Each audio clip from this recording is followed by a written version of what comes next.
Dayton Congressman Mike Turner is just announced he will serve as a co-chair for Congress's Air Force Caucus. And one topic on the agenda is the looming threat of sequestration. Now, the Defense Department could be forced to cut billions from its budget, and that means Wright-Pat and the Miami Valley families will be hit hard by the cuts.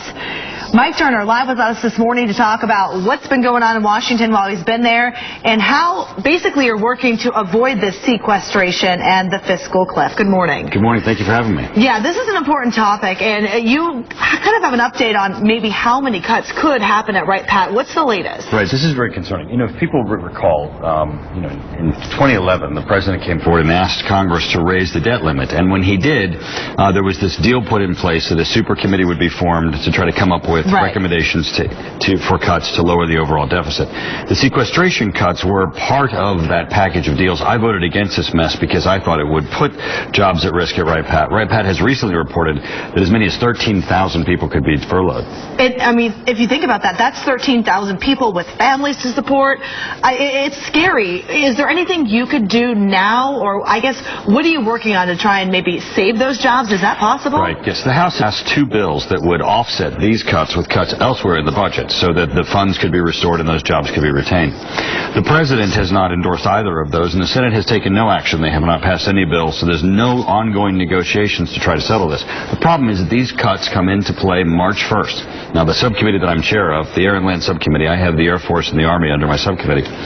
We're having a hearing on February 28th to get to the bottom of, well, what will these cuts mean? How will it play out? But basically, the effects on our community could be devastating, so we're working really hard to try to resolve this. And as part of the Air Force caucus, you said you guys have had some meetings, nothing really out in the open just yet, but that's to come. What can you say publicly about what's going on with that new committee that you're now part of?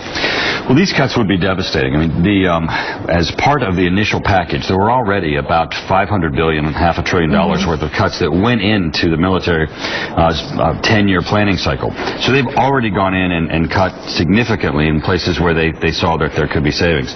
These cuts are a 10% across-the-board cut. They're indiscriminate, and there are some things, of course, you can't do 90% of. So some of the 10% cuts will actually kill some programs.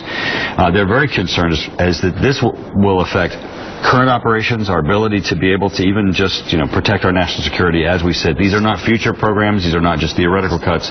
They're happening now to current programs. And what is U.S. Air Force General Janet Wolfenbarger saying about this? Obviously, you've been chatting with her. Yes, we met a couple weeks ago, and she's very concerned. These cuts are irresponsible, which is why I voted against it.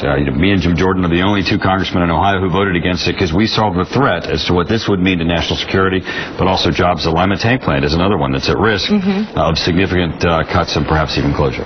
All right, Congressman Mike Turner headed back to Washington on Friday, and we will check back in with you for updates on this story. Thank you.